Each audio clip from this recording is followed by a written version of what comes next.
Yeah. Ready? Good morning. It's 11:04. We'll get to call this meeting to order. First thing on the agenda, we've got the consent agenda for the minutes of last month's board meeting.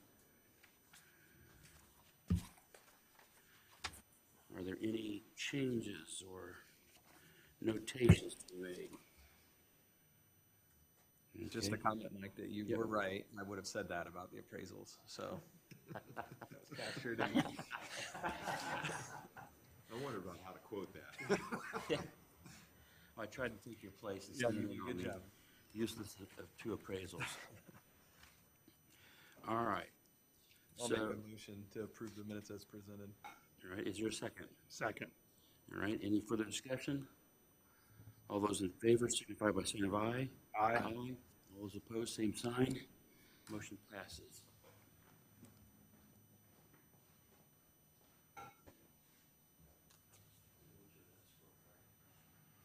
All right. Next on the agenda is the financial stuff. And we, as you see, we've continued to add more things onto this. You'll have the financial. Get to it. I'm not putting the summary in front of all the individual districts. So this would be this first one you got basically is doing the industrial park downtown, the consolidated, the junction mall in Salai, so you can have that there. We may talk a little later. We're coming up next year. We'll be having to provide budgets for the state for all these. So this is kind of the groundwork for some of that kind of stuff also.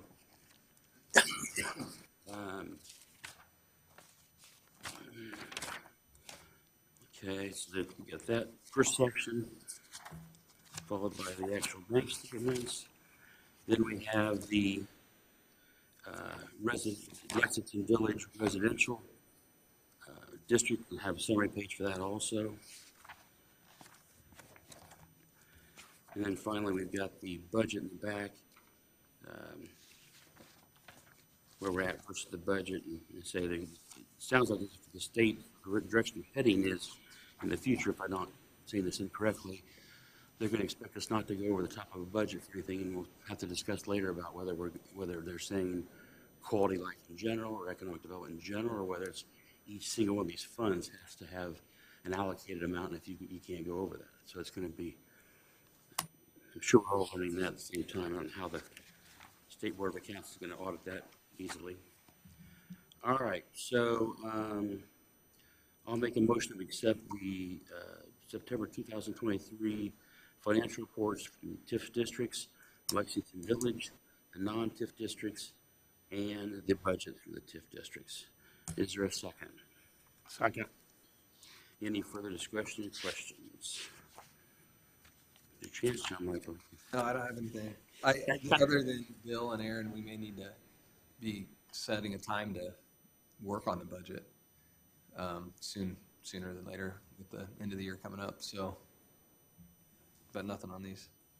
Yeah, the only other thing I think we need to put together some kind of program is, we get a bank statement each month. We're going to have to figure out how when we do the city funding piece now, how do I balance that? I don't know when those things go through. So somehow I'm going to have some kind of a internal document that takes the place of a bank statement that says, okay, the money for the nest came through or whatever. And then, so we don't have, at this point, I have no way to know when that's hitting or whatever. So. And all the interest, accrued interest will flow into that. Well, no, that's another interesting point is that we need to know, and I probably will talk to our friends at Baker-Tilly, whether we want to should that be done monthly, quarterly, annually, whatever, and, move money into that other. Seems like it'd be easier to track if you're doing it monthly, so we don't lose track of it and have to look at bank statements for 3 months to make sure the right amount moved over into something on a quarterly basis. But it will mean more monitoring. And I saw your comment on we are now more land too, so Yeah. something else. Yeah, so we have to, we should probably somewhere have some kind of a balance sheet that shows here's all the land we own and suppose maybe since we're having appraisals on most of it, an appraised value or something like that. I mean, we have not experienced that yet with any kind of a state audit on that yet. So yeah, that's questions for the future. That's one, John Michael, I thought maybe you ought to have a resolution in place for guidance for our office to know when you're moving or what your expectations are, so that we can follow it real easily and show why it's being followed. Yeah, and it could be something that we track it monthly, but then the move happens quarterly. So that way it's accruing. We know what interest we have. It's going to get. It's just another layer of the spreadsheet to say, okay, we're still going to want to show this is the interest that came into Right. that TIF district. Now we swept some of it away. Right. Now it's being used over there, and then we're going to be doing quality of life there and quality of life here and quality of life here and quality of life here, and that's yeah. I'm kind of curious where the state, do they care about what your total quality of life budget is, or what they actually care about? Okay, at the industrial park, you have to stay below this number for that. Well, you guys may not hit that yet, but that's kind of as many different funds that we're having. And then when we add like the Junction and Salai, probably anything out of those funds in an immediate hurry. Yeah, so I do like the idea of having that. And then is it something where we can should we go back to some period and calculate what interest has been paid and then pull it over to? Or is that permissible or something that? Well, yeah, I mean, I'm going to know the interest every month from the bank statement, so we'll have the original forward. TIF will show that, and we can then say at this point, if we want to pull off from this year and take it over, that we could.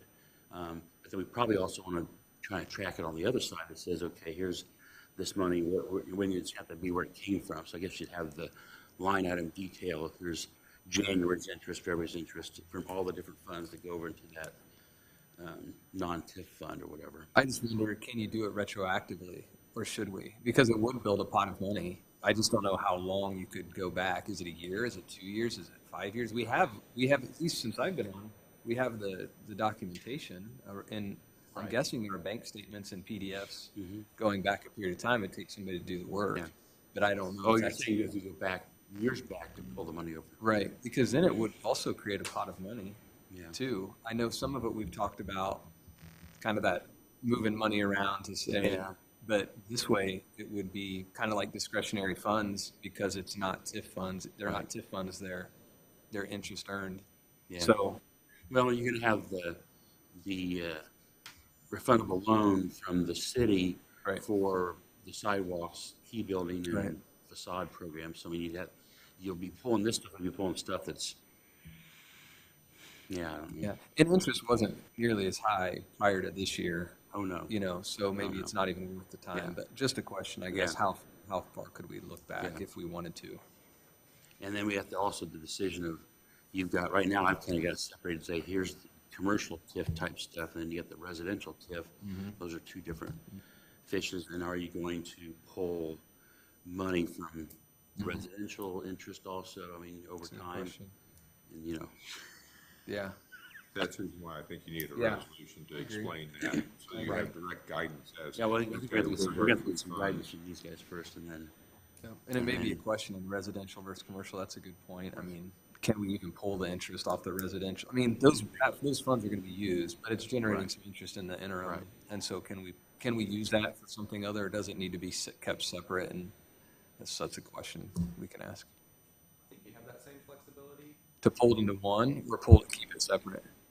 I think you could pull it in one like you do with your other TIFs.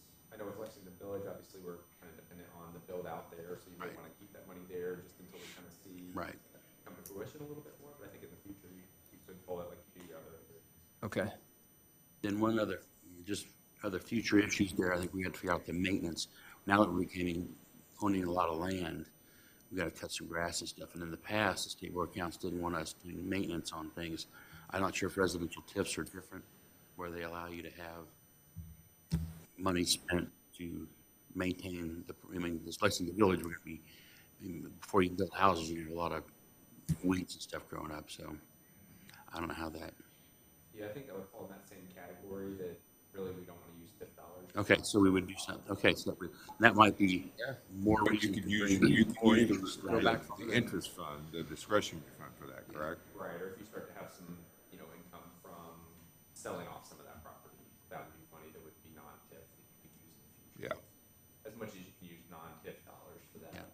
So then we might want to go back, So your bank, so your lease payment off your farmland would be one of those Right. that could be used right away Right. for that. Yeah, yeah, and the nice thing is the interest that we're accruing now, it's pretty sizable, so Yeah. it could help offset quite a bit of mowing expense, for Yeah. example. right, so, Probably around 5% or more. Yeah, 5.25 right now. Yeah, so it's just something we'll have to formalize. okay. Great. Next thing on the I agenda, don't, did we vote on that? oh, I'm sorry. Sorry. All those in favor signify by saying of aye. Aye. All those opposed, same sign. The motion passes. My mind can't go that long. All right. Next, we have the assessor's quarterly report. This is the property tax appeals. They do have a column there that states which ones are TIF. And if I watched it correctly, they've all been settled. So there's no real outstanding issues there. That's just for informational purposes. Next is the F&K construction aerial progress images. I just thought this was kind of interesting stuff, and to say that this is the proof they're providing to show that they're getting, things done. And it's coming right along, so it's kind of a nice, good. I don't think, we're, they started a little behind us. I think they're a little ahead of schedule, but they started late, and I still think we probably won't get anything built until spring.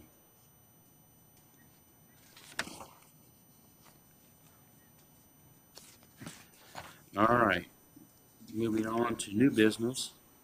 We have our friends from Baker Tilly here this morning. They're going to give us their annual presentation, the song and dance. He's got his tap shoes on, so he's ready to go.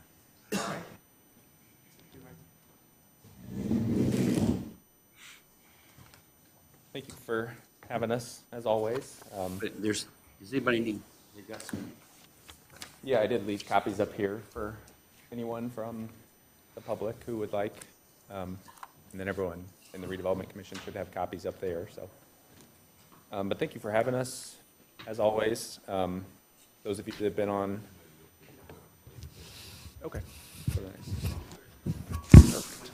So those of you who've been on the Redevelopment Commission for a few years might recall that there was a new state requirement that went into place 4 or 5 years ago that says that each year you have to hold a public meeting, and it can be done in your your regular meetings, but it just has to be open to the public and the other overlapping taxing units. And you have to discuss the budget, the long-term plan, and the impacts of your TIF areas. And so this has kind of been our attempt to meet that requirement, but then hopefully this is a good update document for you, to use throughout the year as well. So I'm Andy Mauser with Baker Tilly. This is Heidi Benitez. She's one of our consultants who helped me with the presentation this year. And I kind of like this timing when we are able to do it in the fall for you.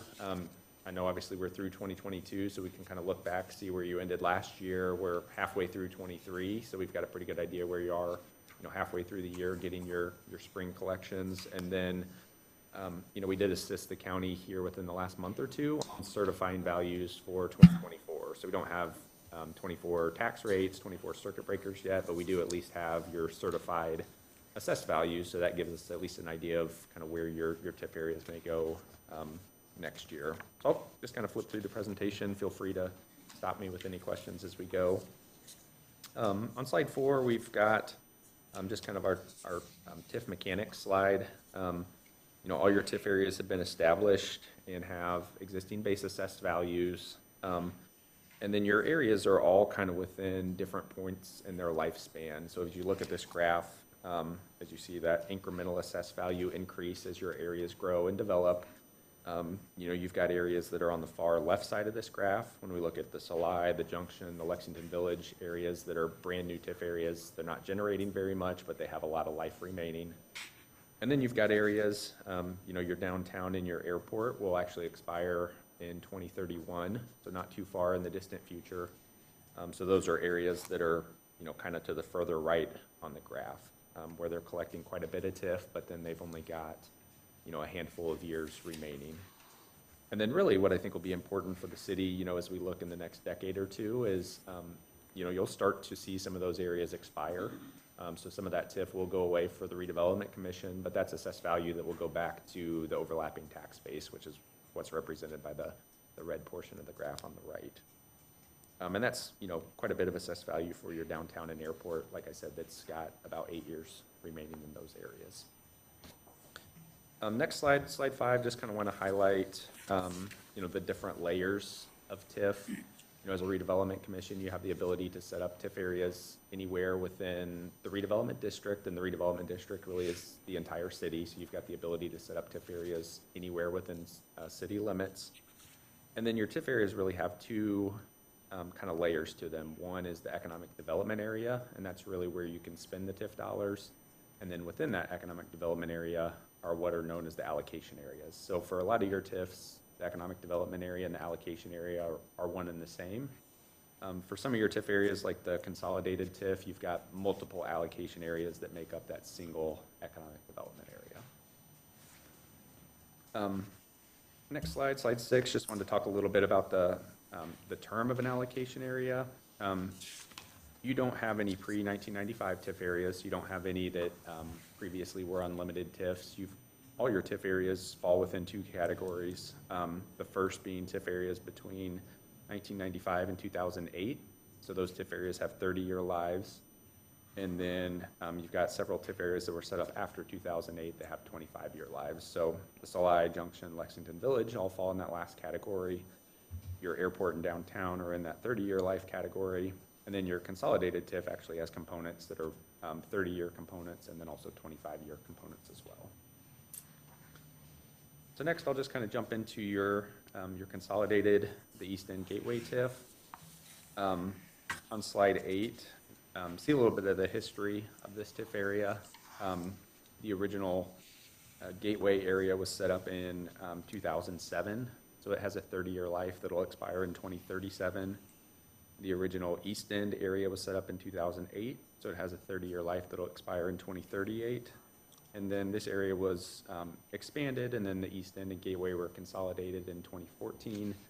And that consolidation piece actually has a 25-year life that'll expire in 2039. So this area will kind of have a 3-year staggered roll-off that won't occur until the late 2030s, but you'll see a piece drop off in 37, a piece in 38, and a piece in 39.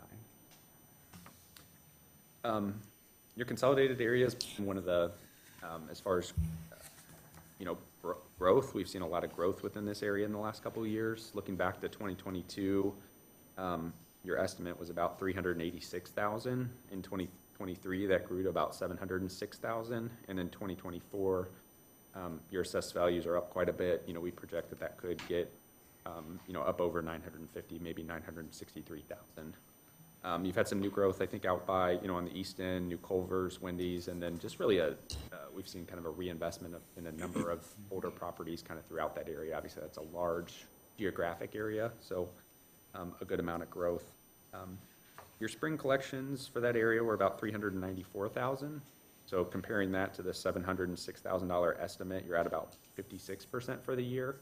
A little bit ahead of halfway, which is great. I think last year you ended up a little bit short of where we thought you would be. So, if there were any delinquencies, it looks like a lot of those were caught up in the spring. So we would anticipate you'll probably be at that $700,000, if not a little bit more, for the entire year. And again, just wanted to reiterate that 24 estimate that is based on certified assessed values for 24, but then depending on what tax rates do and circuit breakers, that number could definitely fluctuate a bit. But that's, I think, a good kind of first estimate of where we think your TIF may go next year. So for each area, we've kind of taken our estimate and then compared it to kind of what you had budgeted coming into the year for each area. So here showing, the various economic development incentives, infrastructure, your housing fund, and then kind of compared that to your collection. So this area, should remain very consistent this year. You've got about $700,000 in your consolidated TIF account. And, kind of depending on your spending this year, that should stay pretty consistent going into next year. Slide 11, just a few projects. I know, kind of looking in your spending reports as far as upcoming projects that the TIF may be used for. And then I guess with that, I'll shift over to the Airport Industrial Park area. So this area was set up in 2000 originally, so it had a 30-year life. It was actually originally limited to 10 years. In 2009, that was extended to 20 years. And then those of you that have been on the RDC for a few years may remember back in 2021, we went through the process to extend that out to its maximum of 30 years. So it will capture through its maximum life of 2031 now. And that area has been very consistent, around $300,000 a year the past few years, about $303,000 for 2023. You're at about 47% for the year, so just slightly behind 50%, but right where we'd expect you to be. And then that number's down just a little bit. I think there was an adjustment on the Carter Fuel Systems building there, but nothing major. We may see a small drop, but that should stay pretty consistent around $300,000 next year like it has in the past. So kind of similar for this area, showing your TIF compared to your budgeted items. The kind of key thing to note here, we did include the Chase Davis land purchase, which I know is a sizable outflow from that fund. So some spend down here, but this is a very healthy TIF.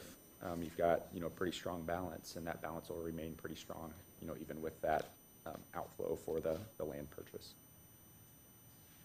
And then just showing some of the additional future projects on slide 15 there. So the next one is your downtown, the Logan's Landing TIF. This one was set up in 2001. Much like your airport, it had a 30-year statutory life. It was limited initially by, the Redevelopment Commission back then to 10 years. That was extended to 20 years in 2009.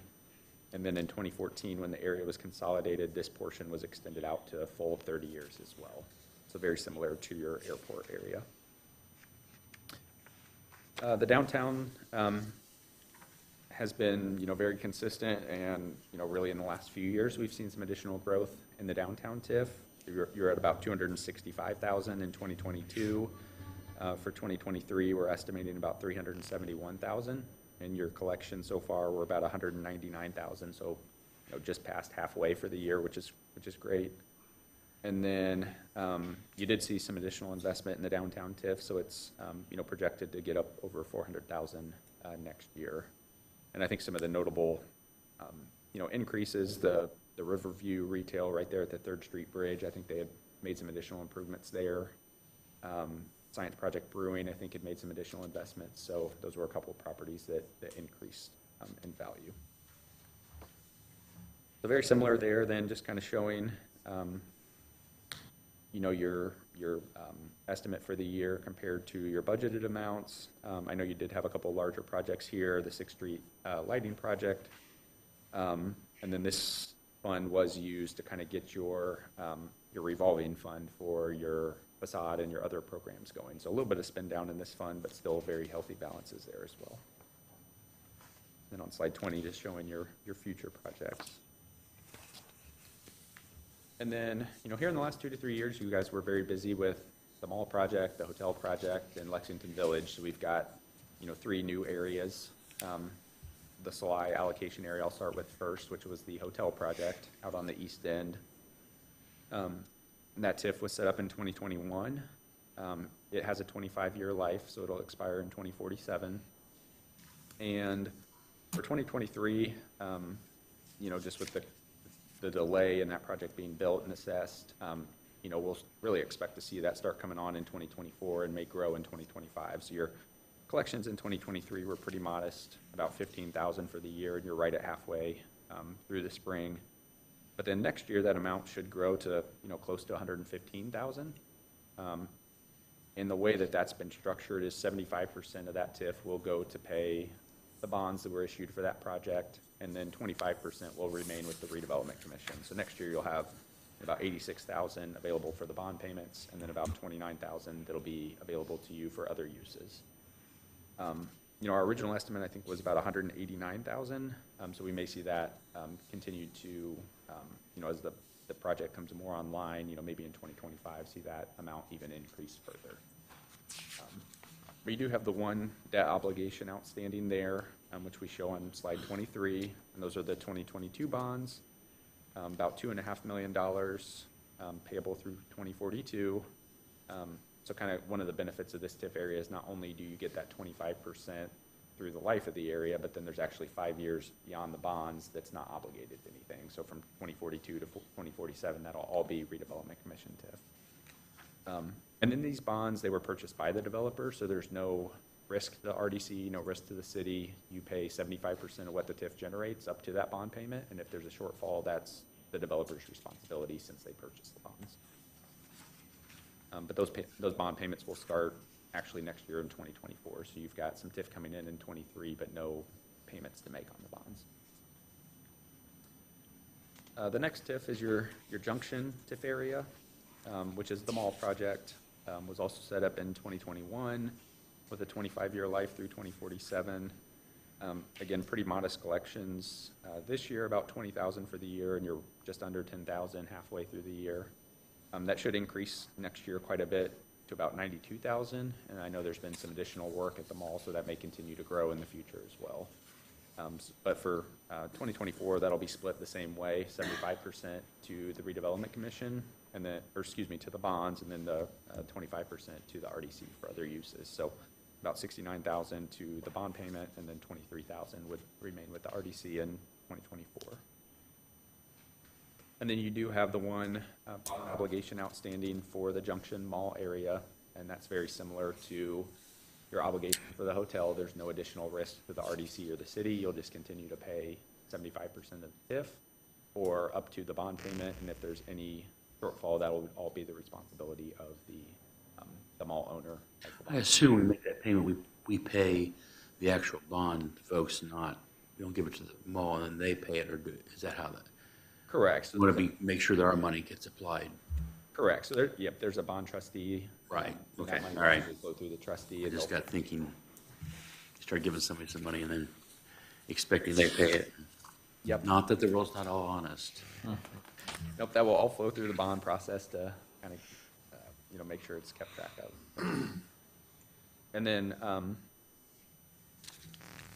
those payments will actually kind of increase as the different phases of the mall development, occur in the future. So those payments will start out smaller, about 59,000 in 2023, and grow to about 200,000. But again, you're only responsible for what the TIF generates. Andy, can I ask you a question? Yeah. Real quick. And I'm just trying to think through what this would be. The Housing Multi-District Fund,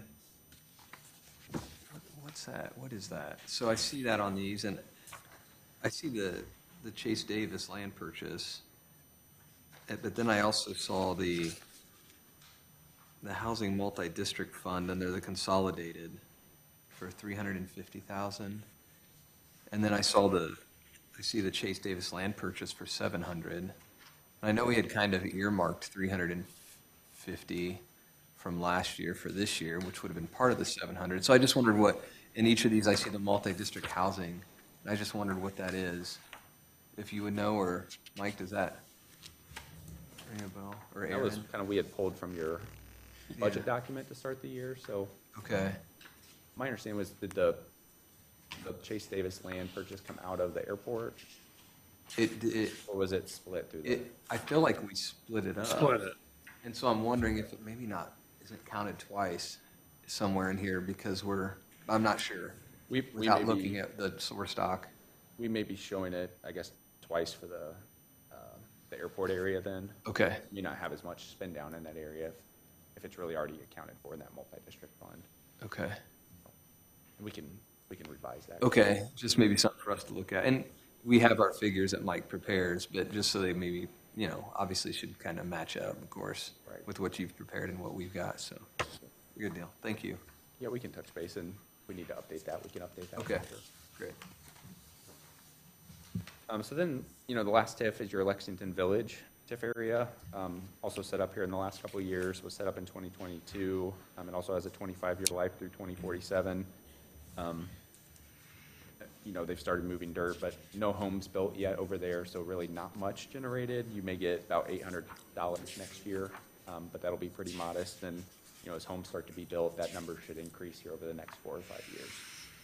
And our estimate, I think, was, you know, that number may hit about 125,000, and that was based on, I think, some pretty conservative estimates on home prices and the build-out period. Yeah. So to the extent those homes come in at higher levels, and, you know, if the build-out occurs quicker, that Yep. number should, you know, certainly improve as Sure. well.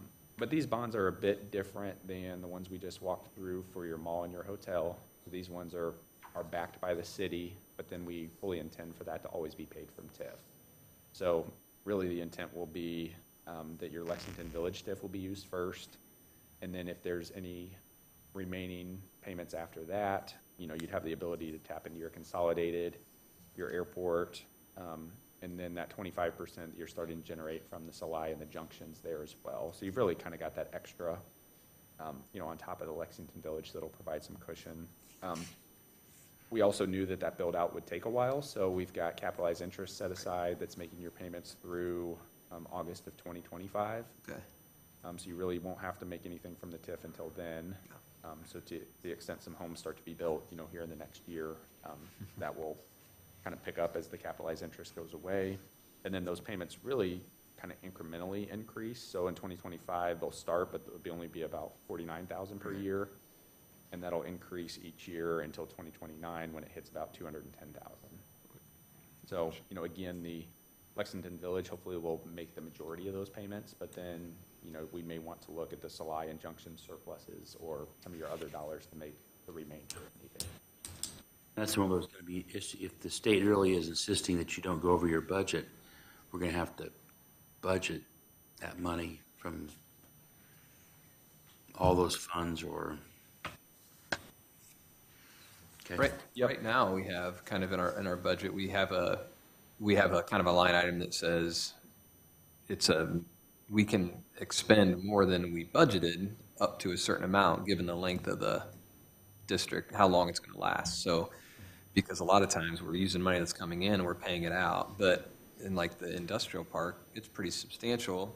So we know that's going to end, and we need to use those funds. So we've kind of said, hey, we can use up to this. I don't know if that would satisfy. I don't know. Something like that, so that we're not necessarily going, we're saying we can use another $300,000. We may be forced to over budget. I mean, we may, instead of that buffer that you have at the, you know, the bottom, we may have to include, I don't know, again. And there's a lot of communities that have to do similar, you know, processes. So really, as you go into each budget year, you know, in the future, we'll be able to, you know, have a pretty good estimate of what Lexington Village should generate, which then gives you an idea, you know, what do you need to come up with from the other areas, and then you can kind of Include that in our budget. Yep. Okay. But, you know, I think with your other areas too, you know, your downtown, your consolidated, those are growing quite a bit. So that's hopefully, you know, some of that Offset. surplus you could tap if you needed. But Sure. Yeah, I think the difficult stuff's going to be like when the Chase Davis project came up. We didn't have it budgeted because, well, I guess we did. We did. We did because we've been between years. Yeah. But in some of these things that you do, will you be aware of some, I mean, it's going to be a little interesting. I mean, I can't imagine how the state can, like, I don't know. And that's a great point, because starting next year, and that's something I wanted to mention, you know, starting in December of '24, you're going to have to adopt that spending plan that you can't really deviate from. Now you have your budget, but if things come up, you know, you can go through additional approvals at your meetings. And so I'm glad that's not going in place this year, because I think a lot of people are struggling with how do we do that. And I mean, the whole point of having a redevelopment commission is to be able to quickly, you know, on the fly when you need to, you know, when opportunities come up. So that's something I think, you know, we're going to try and get as much guidance as we can on that spending plan, and make sure when you adopt it that you've got as much flexibility. So. Okay. Yeah, it's going to be interesting. I mean, and it makes me wonder, in some cases, should we have, right now we're breaking down quality of life and some of these others, sidewalks and what have you.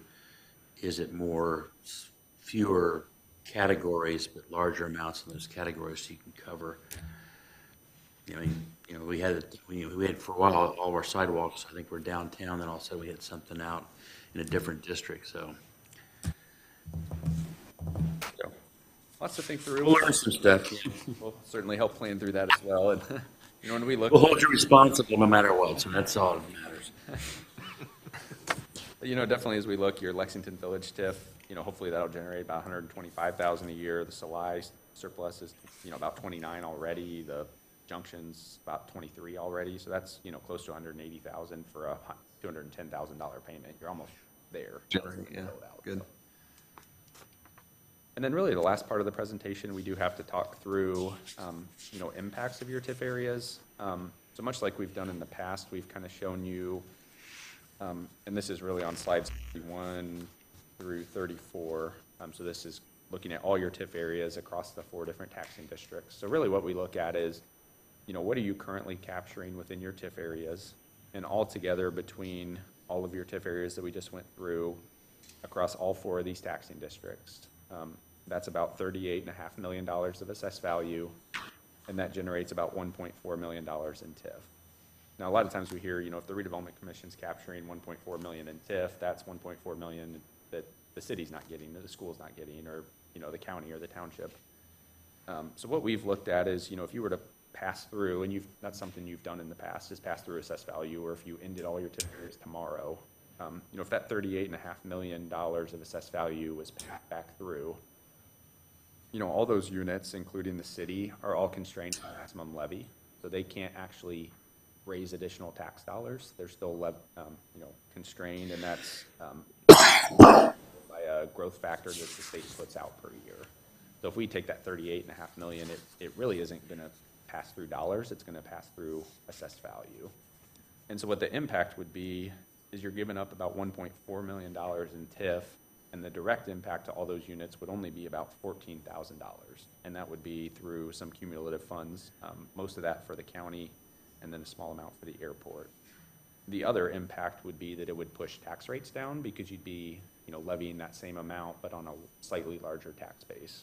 So it would push your tax rates down. You know, we're showing about 29 cents in each of these areas. And that could have some benefit for, you know, not only the city, but some of those other units, because as tax rates come down, you know, circuit breaker could come down as well. But, you know, for the city's perspective, you know, while you could see some circuit breaker relief, you know, you're getting much more dollar for dollar from the TIF, and the TIF's really the best tool you have to drive some of this new investment with the mall, what you've done at, you know, with the new hotel, Lexington Village. And, you know, really the goal of TIF is to continue to grow your areas, build that tax base, so when the TIF areas do end in the future, that assessed value can get back to the overlapping tax base. That's kind of what those few slides show. And then we just have a couple slides at the end, you know, talking through what happens when your areas expire. You know, what can you do? You know, again, a couple of your areas will expire in 2031. So just something to start thinking through. You know, you can always reestablish those areas or reestablish portions. You may not want to reestablish the area as it sits currently, but if there's certain parts of it that you think will continue to grow, continue to see investment, you can certainly reestablish those in the future. But certainly things to think through. And then the last slide just kind of shows, you know, the overlapping taxing units is, you know, kind of what we showed on that impact slide. You know, really, you know, all the units are connected, and especially with circuit breaker.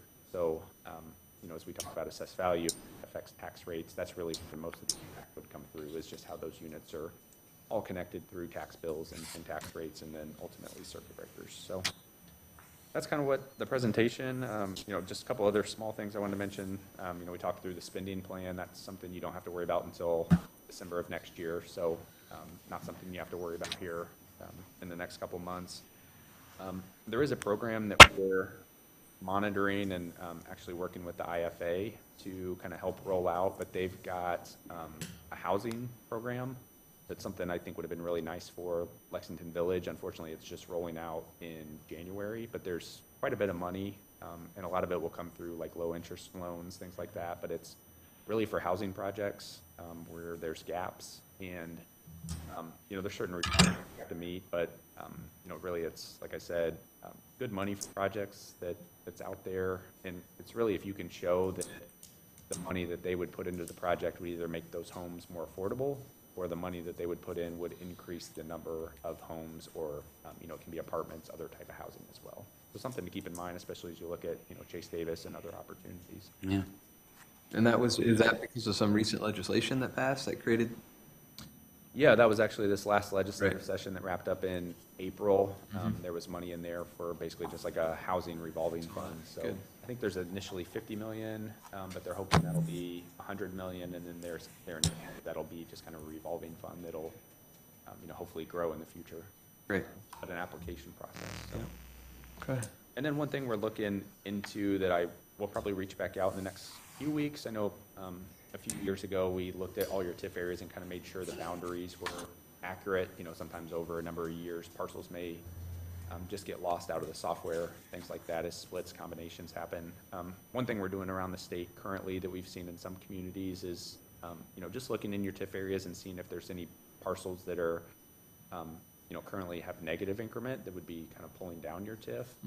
And you don't have any major concerns, but there were, you know, a few parcels here and there that are a little bit negative that's, you know, kind of pulling from some of that positive you have elsewhere in your TIF areas. So that's something I can, you know, once we spend a little bit more time on it, I'd be happy to kind of provide a list. And if you wanted to pull those parcels out of your TIF, that may help your TIF in the future. Why not? Yeah. Great. Appreciate the information. Great. Be glad to certainly answer questions, Questions? but that's all I had. Comments? Thank you. All right, thanks Thank as you. always. Always a pleasure.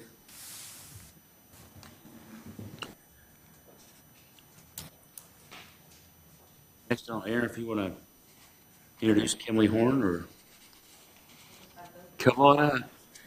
This is one of the groups we had talked about last time, and I had projects that they have previously done, and then what their thought in the process for Jason Davis. So it's just kind of communication to you guys, and then talk back and forth if you have questions. All you gotta do is roll it, and it'll just take you through it. Try and make it run for you. Yeah, thanks for having us today. My name is Brandon Schrag. I'm joined here with Josh Nixon. We're with Kimley Horn, and definitely want to talk to you a little bit about our experience and kind of what we would bring to the table for the Chase Davis property land planning. And specifically, we're going to be looking at a project that we've started in 2021 in the city of Delphi, just down the street. And then kind of, they took a leap of faith and did a very similar sort of operation that you guys are looking at with Chase Davis. I don't know all the backstory on your project, but they took a leap of faith and got in the middle of that project. They saw some land coming up, wanted to make sure it was in the best interest of the town to, or the city, to figure out how to develop that properly. So we helped them kind of through that process. If we just go to the next, so we've got some of this stuff already kind of canned in here. So yeah, just a little bit about me, and I'll let Josh talk about himself. So I got to know your area, Cass County, Logansport, primarily through the Wabash River Greenway planning project. So that's a 5-county-wide trail planning project. Got to know Erin as well through that process. She was on our steering committee, as well as Janet Foley. So got to know the Logansport area, and then our purview in that project was to plan trails out to Peru, and specifically in Cass County, and then down to like France Park and on into Carroll County and that sort of thing. So got to know, we had some public meetings here in town, for example, at Riverside Park. And then, yeah, just had a lot of different steering committee meetings and yeah, was able to get to know the community a little bit in that way. I'm a landscape architect, land planner by training. I would be a project manager on this particular project that we're talking about here. I'm in our Indianapolis office, and in that office, we do have a team of land planners, landscape architects, as well as a single-family team that solely works on single-family developments. So that's a little bit about me. Yeah, I'm Josh Nixon. I'm a civil engineer, and I work in our West Lafayette office. Brandon and I worked closely together on several projects, including the one he's mentioned in Delphi. I grew up not too far from here, up I don't know, north of New Waverly. Went to North Miami High School, played a lot of basketball, the Berry Bowl. But went to Purdue, graduated in civil engineering, and I work in all types of civil engineering projects. But I do enjoy residential planning, land planning. Our role would be to support Brandon and his team as they're looking at planning for this area with some more technical engineering expertise, stormwater, roadways, that sort of thing that would help the plan that's developed be able to be integrated into a successful design down the road. So construction documents and things I know are down the road, but definitely helps for us to look ahead as a team to make sure that what we're planning is able to be engineered successfully in the future. So that's a little bit about me. Great.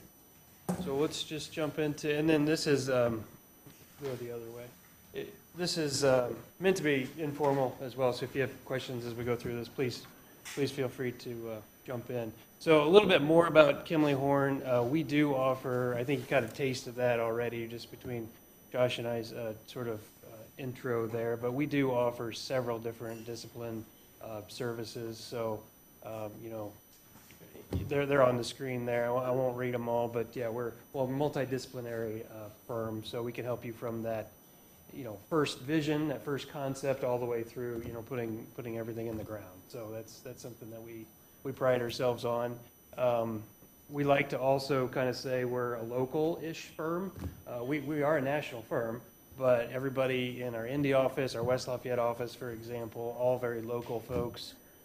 We're not very corporate-y, if you will, but we get to pull from the experience that we do have at a national level too. So that's really awesome for all the resources that we have across the country. Mentioned the Wabash River Corridor, and how we've been involved with that, and then just in order to do what we do and in our field, knowing all local, state, federal sort of processes. We have that covered as well. So a little bit about this is kind of going then into the scope of work prepared. So this would correlate with the task one piece of the work that's in the proposal.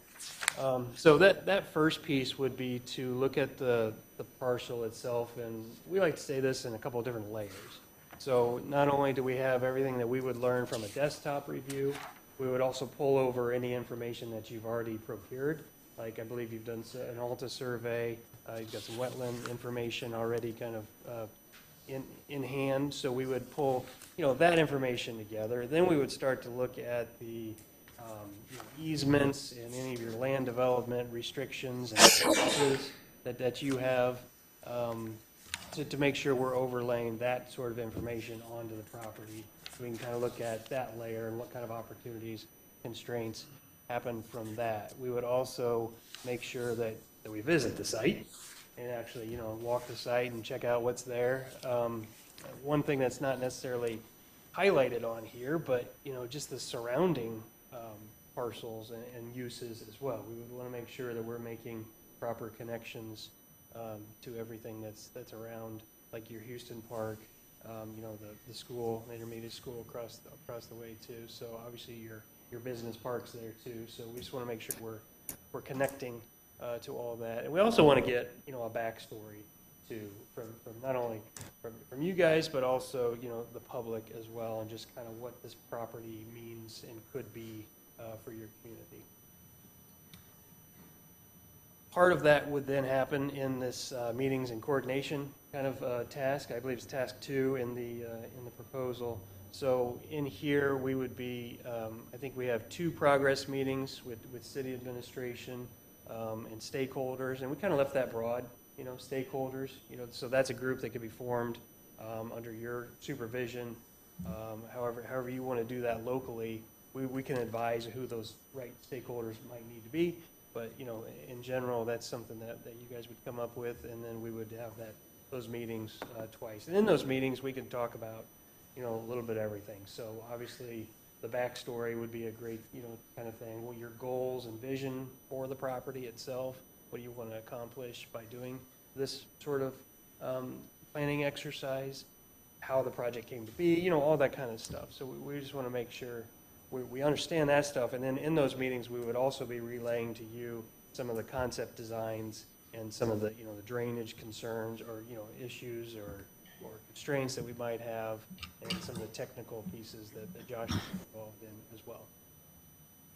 We would have the public open house, and, for example, this was at the Denzel Carousel area in Riverside Park, but, we could have that nearby at Houston Park, for example. That might be a good spot to hold an open house. But at that point, I think that's a little bit later in the process, mid to 60% through, so we can have some designs to show the public and get their feedback about how they would see the property being developed. And we can do that in a pretty broad way as well, with character imagery.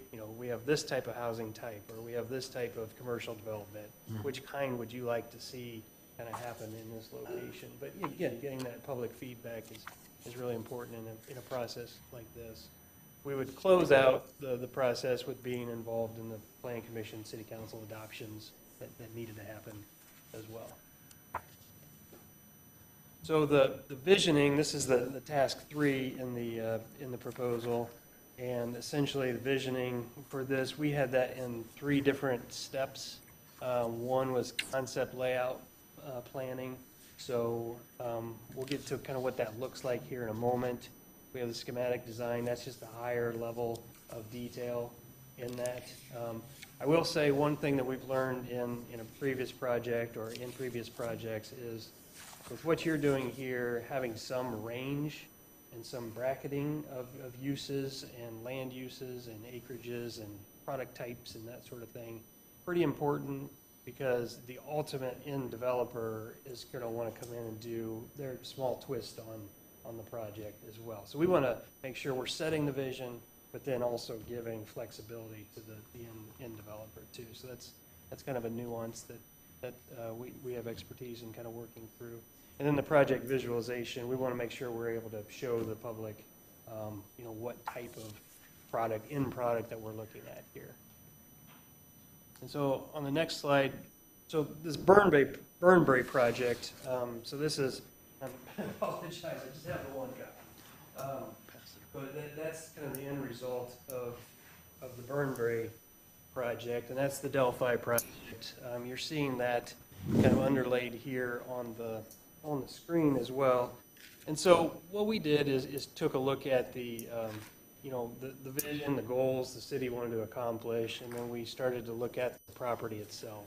So this is a lot larger property, 270 acres, so there was more kind of uses to maybe play with, but at the same time understanding what those areas wanted to be. For example, there was this idea of a health center, kind of a health district.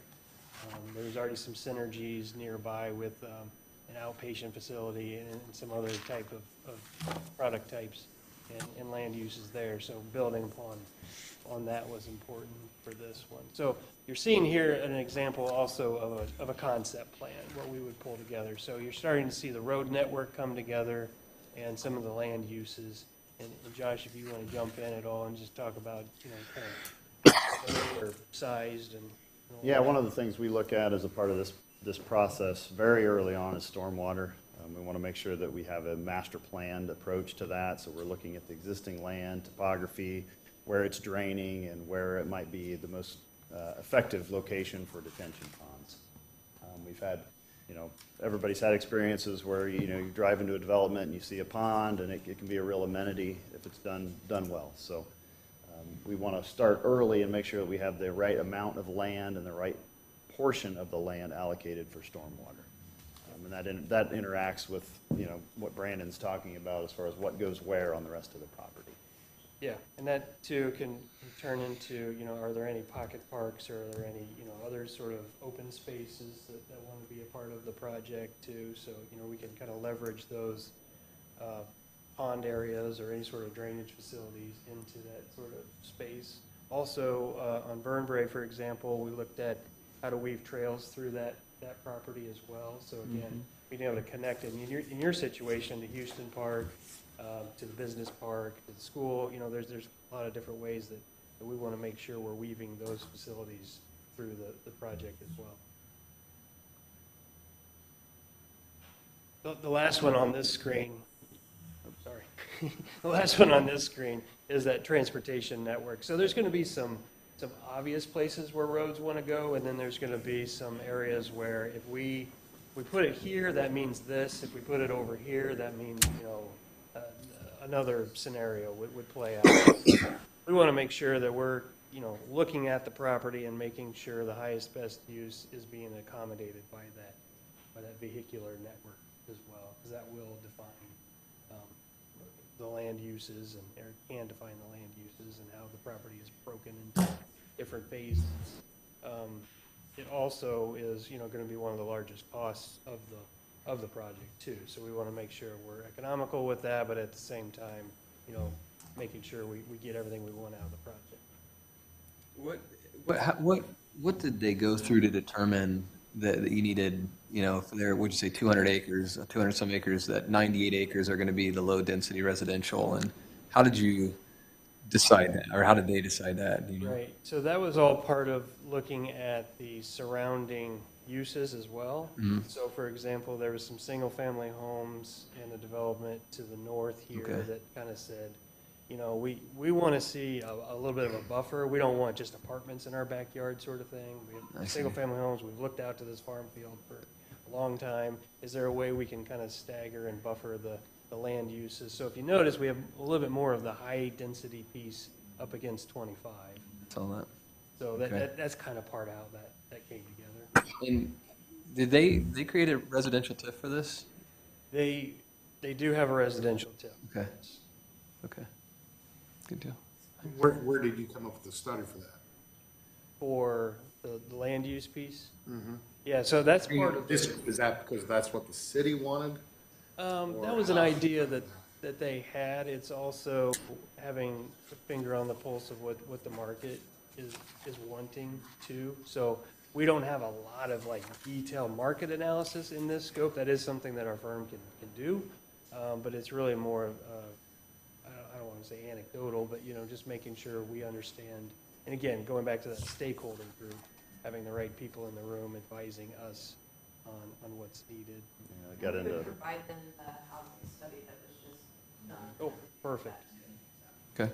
yeah, that hopefully goes to, what products are most desirable and most in demand, price point, Yep. those sorts of things, lot size, a lot of different considerations. Good deal. Phew. Big deal. Okay, and then what you're seeing in the background here is just an example of that visualization sort of piece that we talked about too. So we were able, as a firm, to put together, these sort of visualizations that help the public understand, what it is that we're talking about. We can keep those, pretty generic as well, but also, also illustrating exactly what we're hoping to accomplish too. So again, that's kind of that balance.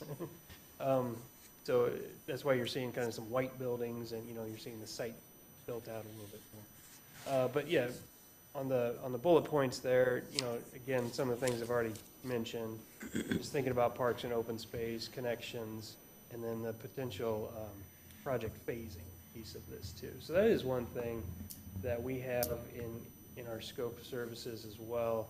It definitely came up on the Burnbury project because at 270 acres, that's a big, lift, right? Yeah. That's a lot of infrastructure to try to, take down and take on at once.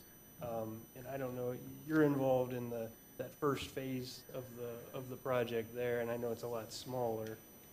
That's something that we helped identify in this process to understand where that phase one would be. And so, yeah, at the end of the day, we would be putting all of this information into kind of a report like you have in front of you, but also, I will say that the Burnbury property, while a larger property, I think there's probably more detail in what we're doing here for your property. So I think there's more of that schematic design element to this, where we're getting a little bit further on in the design than what you're seeing for the Burnbury property there. I'll just add in that it's based off discussions with me. So if there's something that you guys felt like you like in there that you want to add into their estimate, or if there's something additional that was missed that you feel is appropriate, obviously, they'd be willing to update their proposal. It was just, I had said a few things that we had discussed before, so that's where they got their information from. I have a question then in that regard. So you mentioned you kind of are involved until things start going into the ground. So do you work with developers? Okay, and then if you do, do you ever work to connect potential developers with us? So you would kind of say, do you market us like to people you work with and say, hey, there's this project at Logan's, okay. Yes. I didn't see that here, so I didn't know if it's just something you do for us, or if we just want to take it on ourselves and say, hey, we're going to put an RFP out and whoever sees it, and they come in. But if you know 20 different developers that might be interested, put us in front of them. I didn't know if that's added scope or if it's just something you could do. Yeah, it's not exactly spelled out in there. I think through conversations with Aaron, had anticipated at least making some of those Okay. connections. We could do that at a higher level if you'd like. Okay. But yeah, so like I mentioned, our Indianapolis office has, the single-family team, and they work with a lot of national home builders in the Indy area, for example. Right. I know you work with a lot of folks around in the region as well. Yes, we work with a lot of the builders in the Lafayette market as well. And I know, I saw F&K was doing one of your projects. We've done a lot of projects with F&K as well. Yeah. So the construction side of it, we can help with that. But on the Burnbrae project, we've actually gotten with a developer based out of Lafayette, and that particular developer is executing the phase one Okay. design in concert with the master plan that was done for the Okay. city of Delphi. So definitely some dots we can help connect and Okay. people we can refer. My concern is just that we as a small rural community don't attract the developers so much. And so, I'm not surprised that there are developers in Indianapolis and in Lafayette. It's just getting them to come to Logansport and make it an attractive deal. And so making sure we can find someone that it will be a good partner for something that's our size versus you're not selling lots for $250,000, $500,000 and then putting $1 million house on it necessarily. It's just different. So I didn't know how many of those developers would be interested in like a 60-acre development in Logansport, Indiana. Yeah, and it depends too what product types end up Okay. on your 60 acres Sure. too. So if we want to extend any of the commercial piece, for example, from your business park over to Davis as well. So there's other different Okay. builders and commercial folks that we can talk to Okay. as well. Yeah, the particular developer in Delphi is actually based out of Lafayette. Okay. He's done stuff in Kokomo and other places. We work with developers in all sorts of different Good deal. communities, all sizes. Okay, great. That's just been something we've kind of struggled with. How do we get them to come here when they've got very lucrative options elsewhere? So, good deal. And part of it too is go ahead. What development do you actually have that's complete? Meaning, you got this here, Sure. they're gonna follow that to a T, correct? Go ahead. So what I'm saying is, what development do you have? 100% complete. Okay. People here locally could actually say, you know what, I want to see that and see what it looks like, and this was their master plan, did they follow it, and it now looks like this, and here we go. Right. And Do you so- have that? Yes, so we do that on a couple different ways. I can speak to more of the Indy kind of thing. I'm sure you have examples in the Lafayette area, but typically when the developer buys the parcel, they kind of come up with their own sort of master plan process, right? So we'll help them on the private side go through that process, and then they do follow that, to a T and put that in the ground. And yes, we have many examples that we could show you in central Indiana, for example. On the Burnbrae property, they are following that. There is some, like I was mentioning earlier, there is some kind of wiggle room just to make sure it fits in their pro forma and all of that. But yeah, they're following that master plan. as well. We've done several projects in the Lafayette area that have been master planned, some of them, 10, 15 years ago. And they all develop at different stages, depending on the size, the demand. We've got some research parks and commercial parks that are, I don't know, probably 50% developed, but it's market driven. And that's one great thing about having a plan like this is, you might see a little activity at the beginning, and that's partially constructed right away, and then it might be 2, 3, 5, 10 years before the whole thing is complete. So we have some examples that we can certainly give you that are real places you can drive to. They may not be 100% built out, depending on the size of the development and how the economy is and that sort of thing. So then that's what we talked about in the last meeting was we don't have 10 years. Yeah. We need to put something together and get rolling on it and complete it, because we have stuff that took 20 years, and we can't do that anymore. So that's why I was asking. Yeah, so that'll be part of the plan, I think, that we put together is something that fits with what the community needs now. And it's not a 20-year master plan. It's hey, what can we fit in this piece of land that's gonna be almost immediately desirable for development, and it might be a different mix because of that. Sure. It might be broken down into smaller chunks and different uses that are gonna go quickly. Yep. Great. And one thing that you mentioned too is that last bullet item on the cost estimate. So one thing you all can do to make things go faster is to incentivize the development. So we would be putting together, order of magnitude cost estimates at a planning level about, what the street network might take, or what it might take to bring utilities into the site and on the site and through the site, and what it takes to dig out a pond and do the stormwater piece. So if that's something that you all as an entity were to help incentivize the developer as part of that deal, you'll have those kind of ballpark numbers to kind of shoot at too. So that would be part of what you call visioning and design recommendations, or is that above this cost to kind of lay out what you're talking about? I thought we had that in the kind of schematic design piece. Okay.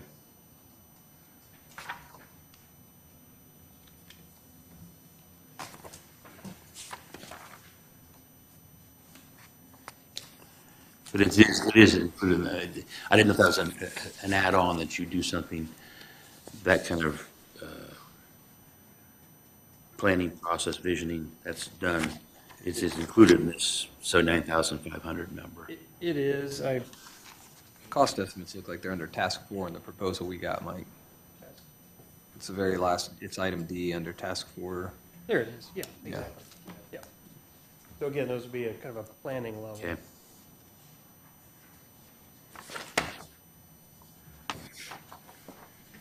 Don't have any. We've already kind of asked some good ones. No, we appreciate the feedback. Sorry. Really good question.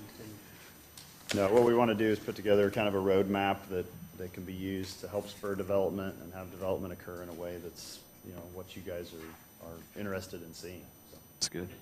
Yeah. Great, thank you. Yeah. Thank you. Thank you. You guys have this in your packet. Next month, we have another presentation from another company. And I can get the places for Brandon to send on. Thank you. Thank you, guys. Thank you so much. All right, moving on. We'll call Mr. Cuppy to the stand.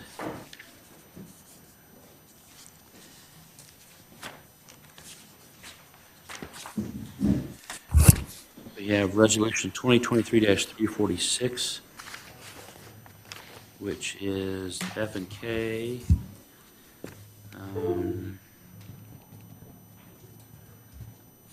One of the phases for the Lexington Village project.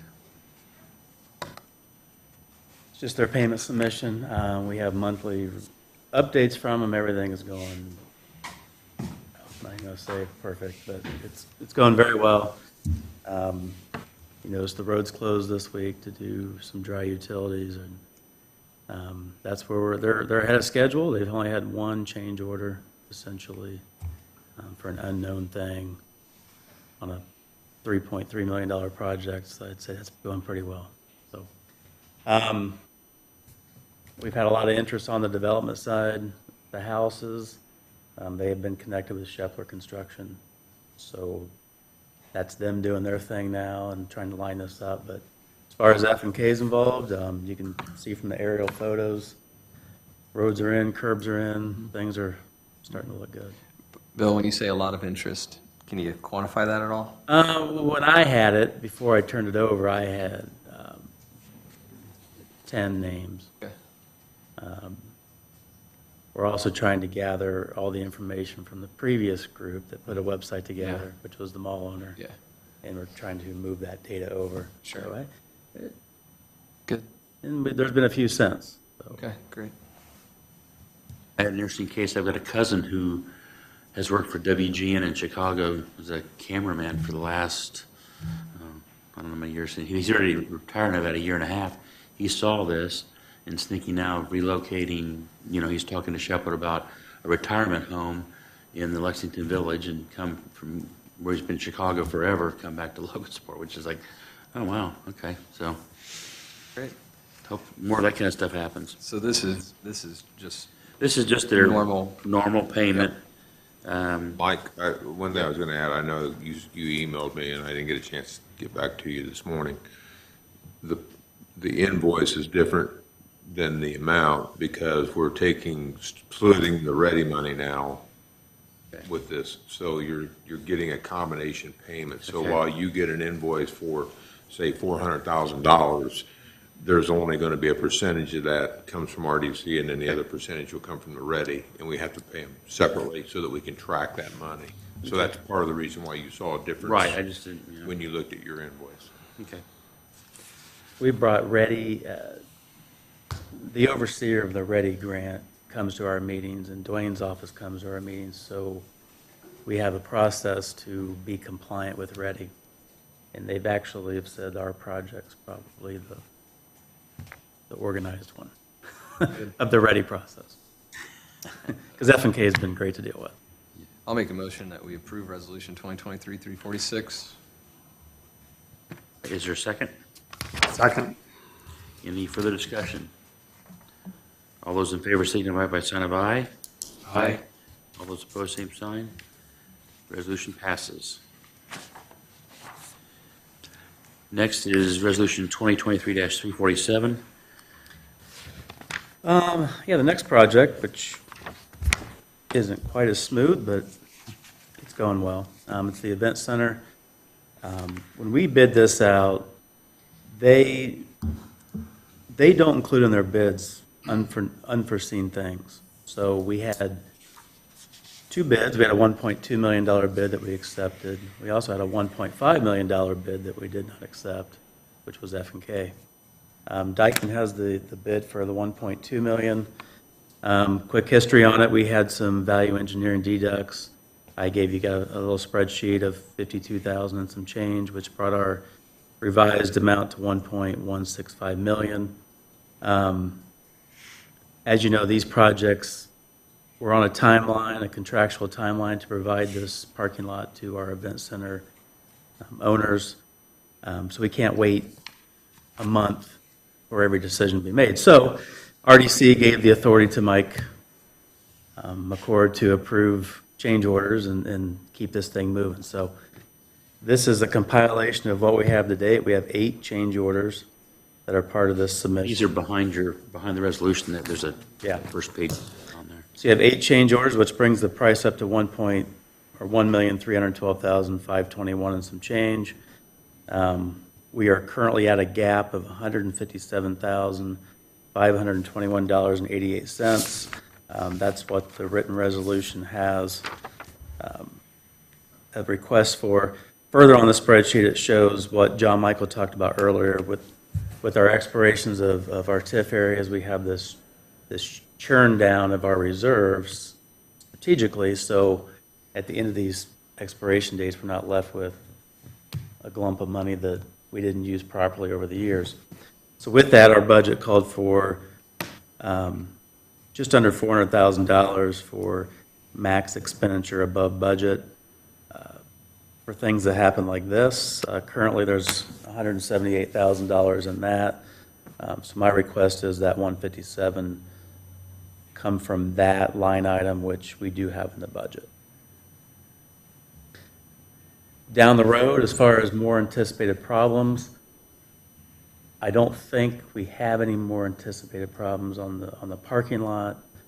There might be some engineering things going on, but I don't anticipate more time and material change orders. So according to Dykeman, we think we're there. We hope. We also know the event center group is running into a lot of problems. So soil's not good. I think they're having to go 10 to 12 feet below with high local piers to hit limestone. So I know there are 6 figures plus already on their change orders too. So it is what it is. Live and learn. I think in the future we have more property to the west. So the property to the west and then all the way to the coal plant where it used to be, we're already, Aaron and myself and Jacob are already asking for estimates on soil borings. Let's just do them all now and know what we have, so what we can avoid. So, but that's where we're at. My request today is for that 157, 521.88 that Mike has given the go-ahead to Dykeman on. We've got one issue out there that we still need to internally talk about, and that's just that we originally had pledged $130,000 to LMU when they were tearing stuff down. And the documents that came back said that everything would be like ground ready to move on to this project, and it was broken down into $40,000 for the electric plant, and I think $90,000 for 90 for the coal plant or whatever. And so we kind of look at the wording right now as to whether LMU might work with us to cover some of this money. But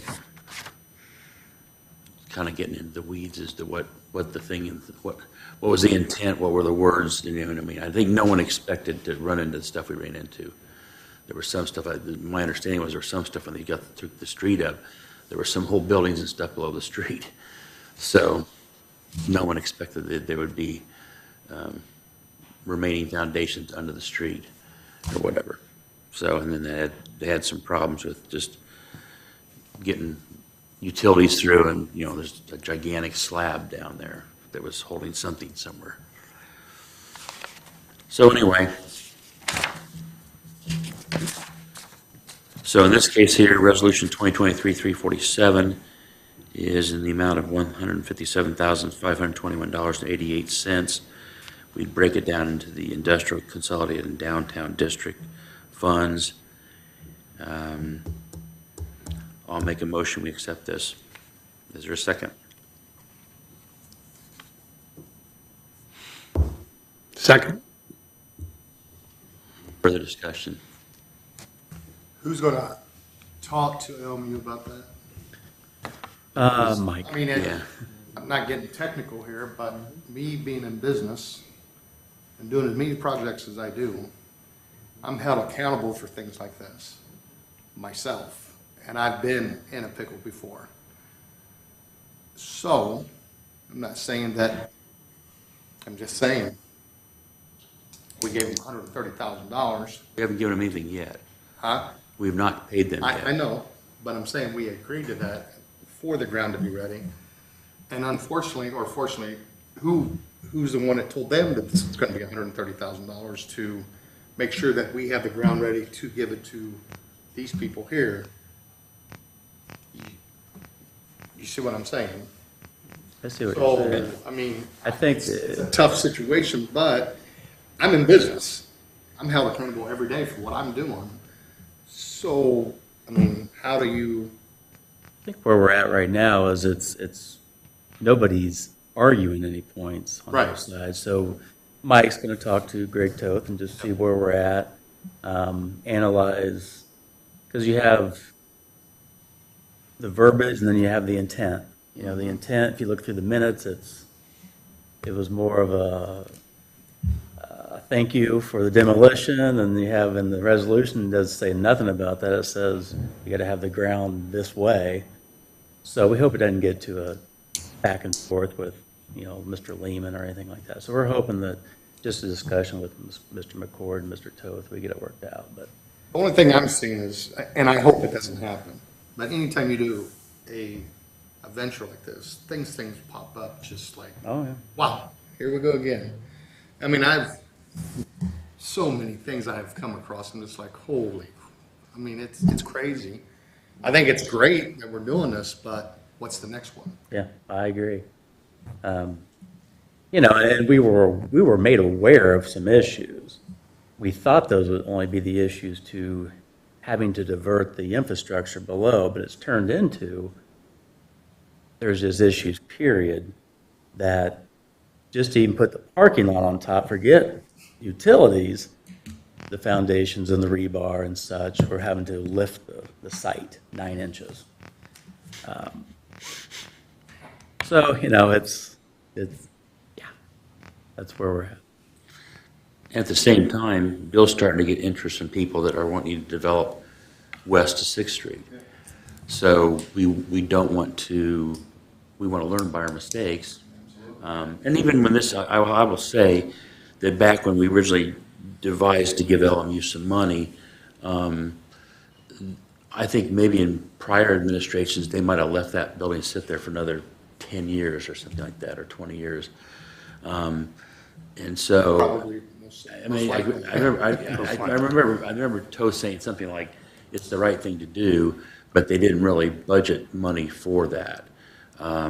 So you know, so it's a case where when we came up with the idea to buy out, you know, and basically, you know, it comes down to, you know, RDC needed to own that land to then develop it, and then, you know, should we pay something for the land, and, you know, blah, blah, blah. But, you know, at this point, the part that is where the event center, the parking lot's at, it was the $40,000 commitment. So, you know, the coal plant is further down. You know, we don't know. I mean, we're piling coal up. I have no idea what that does to the soil. I'm confident we'll be able to agree to something. Because we also need their partnership for, as we continue to look west. You know, they also have a big plant right there that we have interest in, you know, to get government off the river. And so, yeah, we just hope it's a partnership that continues. Now, the environmental was involved in that, because, I mean, I was dealing with the guys out of Indianapolis myself. So, for the soil and everything.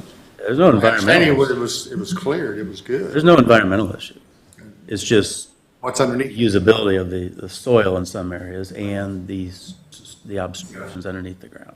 I thought when they did that, they went down a certain amount to make sure the soil was stable. The environmental part of it, I thought they went down. They didn't do the compaction, they just made sure it's clean. Yeah.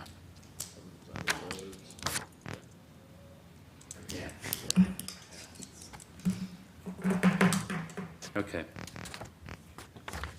So we got a second, and we got discussion, any further discussion? Right, all those in favor signify by sign of aye. Aye. Those opposed, same sign, and I assume John Michael is abstaining. All right, that passes. All right. Aaron and Bill, you guys got anything new? Just a real quick update. A few of us have, through Dwayne and Dave Morris, just to give you a quick update on this, we're working with Baker Tilly, a different group of Baker Tilly, to work on investments for the city. You know, we have funds, and you have funds, and they have funds that need to be structured probably better to get the most out of our capital. So, City Council and committee has moved it forward to November 6th to, if approved, engage Baker Tilly to not only, you know, develop an investment policy for the city, and then from there, look at the funds, you know, what what's needed for operations and not invest too much and how to stagger it. There's a public fund code that they have to follow as far as CDs and treasuries and how far out you can go. So I think they'll be able to leverage sustainable returns for the city, which also means yourself. So just kind of keeping the loop of that. Bill, what's the timeline for like the turnaround on something like that? They're hoping by the end of the year. Okay. Is that correct? It's going to, yeah, I was gonna say, it's going to go to the meeting, the council meeting on the 6th. Okay. And then our goal to get it started, if they approve, I'll sign a letter of intent and we'll go forward with it right away. And the goal, part of what they're looking at is we have to have an ordinance that allows us to invest beyond the 24 months that we're limited by the state. So if they approve that, then we can develop even a longer term investment policy. That's good. I just, I don't expect rates to change substantially in the next couple months, but if you were going to say it's going to take 6 to 9 months or, something longer to do this assessment, we don't know. That's So, why we've truncated the time frame, because we know it's just not going to stay like this forever. Yeah. And we know even though they're returning 5.28%, it's liquid. It's not it's fluid, and they could call us today and change it. Right. We want to get more structured and locked in. Yeah, good. I think it's a great That's where we're at with that process. great plan, good. All right. Hey, Bill, I had one question for you. Out there at that ag industrial, how much do you have to do with all that being developed out there? Developed, not so much. What we do is we see the same inquiries that come in. So it depends on if it's an industry that fits better for a manufacturing type of automotive piece, we put it in that industrial park. If it's more of a, grain, ag related, then it fits their thing better. So I know they're looking at some water situation that they're looking to better the systems out there. But as far as placement, that's more not me, but we do referrals. What fits best? That's where we're at. But people could call me for either, and they could call her for either, and we just put it in the right spot. There's just a lot of building going on out there, and that's why I was asking if there's going to be more and more, and then not a TIF district. It's a TIF district, it's a county TIF It's a district. county. Correct. It's a county TIF district that's Logansport school territory. Right. So it's That's kind what- of reverse of what we have. Right. We have a city that's Lewis Cass on our airport. We have Right. a different dynamic.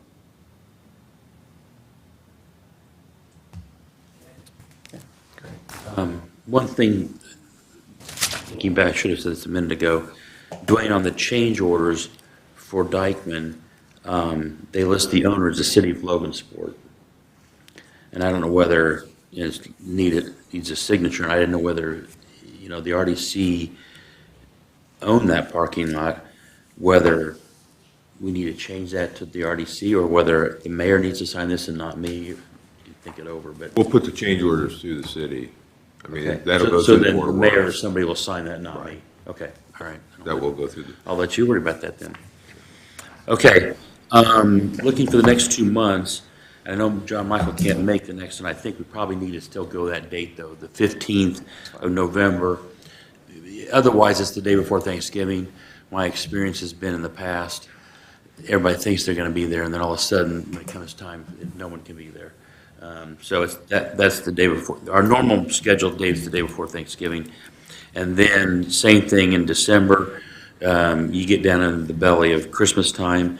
So we kind of decided to move November 15th for the November meeting, December 13th, which would keep the same kind of time spacing, but gets us ahead of that holiday again, and saying anymore we need to have all the votes we got, and sometimes to do things. So, and Aaron's already notified us that we'll have another presentation on Chase Davis next month, and I think they've been notified of the change to the date. Okay. All right. Any public comments? Any board member comments? All right. I'll call this meeting adjourned. Thank you, folks.